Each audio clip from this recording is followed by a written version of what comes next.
వేదికను అలంకరించిన సాహితీమూర్తులు, పరిచయం అక్కర్లేని సాహితీమూర్తులు, శారదామూర్తులు, కథకులు, సాహితీ బంధువులు అందరికీ నమస్కారం.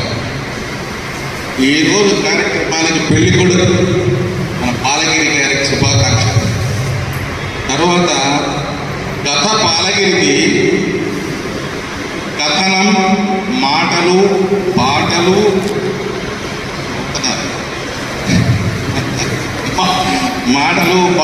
లైటింగు, దర్శకత్వం, నిర్మాణం అన్నీ తానే అయి నవ్వుకుంటూ అలాగా వేదిక మీద కాకుండా ఎదురుగా కూర్చున్నటువంటి మెట్టుపల్లి సాహితీ బంధు మెట్టుపల్లి విజయ్ కుమార్ రెడ్డి గారికి ప్రత్యేక నమస్కారం. ఆహూతులైనటువంటి సాహితీ మిత్రులందరికీ కూడా మనస్ఫూర్తిక నమస్కారాలు తెలియజేసుకుంటూ, యాటకూర కోసం వచ్చిన అందరూ తోటకూర మాట్లాడితే అంత బాగుంటుంది కాబట్టి అందులో మా జడ్జి గారు ఈ సాహితీ కోర్టుకు జడ్జిలాగా వ్యవహరిస్తున్నటువంటి మా దాదా హయాత్ జడ్జి గారిని, అయ్యా 8 ఖాళీలు ఉన్నారు, 3 విషయాలు 3 నిమిషాలు మాట్లాడతాను, మీ పర్మిషన్. అంతకంటే ఎక్కువ మాట్లాడితే మైక్ లాగేసుకోండి. అసలు కార్యక్రమానికి వస్తే ఈ సాహిత్యం విలువ ఏంటి అనేది ఒక అంశం. రెండోది కవిత్వం, కథ. ఈ రెండింటిలో ఏది గొప్పది? మూడోది మన పాలగిరి ఎప్పుడూ 70-80 నుంచి కథలు రాస్తున్నాడు, ఎందుకు వెనకపడ్డాడు, ఎందుకు రాయలేదు, మంచి కథ కూడా అయినా ఎందుకు రాయలేదని 3 అంశాలు ముచ్చటగా 3 నిమిషాలు మాట్లాడేసి ముగిస్తుంది. సాహిత్యం ఏం చేస్తుంది, సాహిత్యం విలువ ఏంటి అని అంటే ఫ్లాష్ బ్యాక్ వెళ్ళాలి. 1984 నేను అప్పుడే ఉద్యోగంలో పొట్ట చేతిలో పట్టుకొని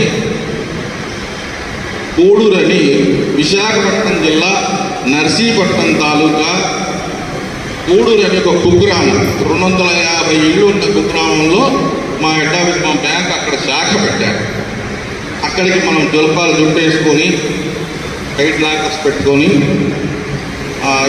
క్లయింట్ ఇన్స్టిట్యూట్ లాగా వెళ్ళాలి. ఊరికి బ్రహ్మాండంగా ఉంటుంది. అక్కడికి వెళ్తే తేలు కుడితే కూడా వైద్యం లేని ఊరు. ఆ ఊరిలో నేను వెళ్ళేసరికి బ్యాంక్ దగ్గర, బ్యాంక్ ఆవరణలో ఆ ఊరి కరణం ముళ్ళపూడి కామేశ్వరరావు గారు, కొనక మంచి అప్పారావు గారు అని బ్రాహ్మణులు ఇద్దరు కూర్చొని పేకాడుకుంటారు. ఒక పక్క గేదెని కట్టేస్తున్నారు. అయ్యా రండి, ఏ ఊరి నుంచి వచ్చారు, ఇక్కడ చేరారా బ్యాంకులో బతకన్నా? అవును సార్, వచ్చారు. ఎక్కడి నుంచి వచ్చారు? పొరుతుటూరు సార్, కడప జిల్లాలంటే. అబ్బా పొరుతుటూరు తెలుసా సార్? అయ్యో గడియారం వారు, పుట్టపర్తి వారు, దేవి సుబ్బన్న గారు, రామారెడ్డి గారు, వాస్తు శాస్త్రం చెప్పే గౌరవ తిరుపతి రెడ్డి గారు, ఇంతమంది సరస్వతి పుత్రులు జన్మించిన నేల నుంచి వచ్చారంటే బాబు మీకు నమస్కారం అన్నారు. అది సాహిత్యానికి ఉన్నటువంటి విలువ. అయితే నేనేమనుకున్నానంటే అప్పుడు డివిసి దేవరపతి వెంకటపతి శెట్టి మన ఊళ్ళో కరోడ్పతి, నారాయణ సుబ్రహ్మణ్యం ఒక కరోడ్పతి, ఈయన టాటా అనేవాడు, ఆయన బిర్లా అనేవాడు 80sలో.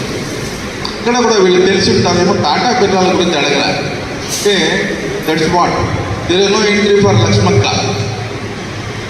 There is no boundary for సరస్వతక్క. సరస్వతికి బౌండరీ లేవు, లక్ష్మికి ఎంట్రీ లేదు. కాబట్టి సాహిత్యానికి ఉన్నటువంటి విలువ అది అని చెప్పడానికి ఆ ఒక ఉదాహరణగా చెప్పాడు. తర్వాత కథ, కవిత్వం. ఈ రెండింటిలో కవిత్వం సులభంగా రాయొచ్చు, కథ రాయాలంటే కొంచెం జాగ్రత్తగా ఉండాలి. కవిత్వంలో దొరకరు, కథలో దొరికిపోతారు. కవిత్వంలో ఏది రాసినా కవిత్వమే. నేను వెళుతున్నాను, తల్లి మరి కాలనీలో రోడ్డులో వ్యాఖ్యానికి వెళుతున్నాను, ఓ రావి చెట్టు కింద ఓ గజ్జి కుక్క, ముసలి గజ్జి కుక్క కూర్చొని చెవి గీరుకుంటోంది. ఆగి తదేకంగా చూశాను. అలా చూస్తుండగా రావి చెట్టు పైనుండి ఆకు రాలేదు, నా నెత్తిన తంగున పడింది అంటాడు. నీ నెత్తే వల్ల కంచు బిదెన తంగుని శబ్దం పడడానికి అంటే, అరే బాబు నువ్వు ఎదగాలమ్మా, తంగునంటే శబ్దం నువ్వు ఎదగాలని. ఇంకా అది రియలిజం, మ్యాజిక్ రియలిజం, టరీలిజం, దాంట్లో ఎన్నో రకాల భావాలు ప్యాక్ చేసి రాశాను. జీవనాన్ని అంతా మరిగించి కరిగించి 3 లైన్లు రాశాను అంటాడు కవిత్వం. కానీ కథలో అది కుదరదు. కథలో ఒక ఫ్రేమ్, ఒక కథ, దాని కథనం, క్యారెక్టర్లు, దానికి చాలా విషయాలు ఉంటాయి. వచనంలో ఉంటుంది కాబట్టి ఏదో ఒకటి రాస్తే దొరికిపోతాం. మొన్న ఒక మిత్రుడు పంపించాడు, సార్ 3 నిమిషాలు జరిగింది మైక్ లాక్కోండి సార్, మైక్ లాక్. ఒక మిత్రుడు కథ పంపించాడు. బాలగిరి ఎందుకు రాయలేదని కోపం అంటే, ఇటువంటి కథలు రాయడానికి వచ్చాయి, సమీక్షకు వచ్చేది చెప్పడానికి మీకు చెప్తున్నాను. ఆ కథ పంపించి, అన్న ఈ కథ చదువు, దానికి కొంచెం సమీక్ష రాయి, ఎడిట్ చేయి, త్రివిక్రమ్ శ్రీనివాస్ వారి పంచ డైలాగ్ కూడా పెట్టు, ఏదేదో రాశాడు. ఈయన చూస్తుంది కదా,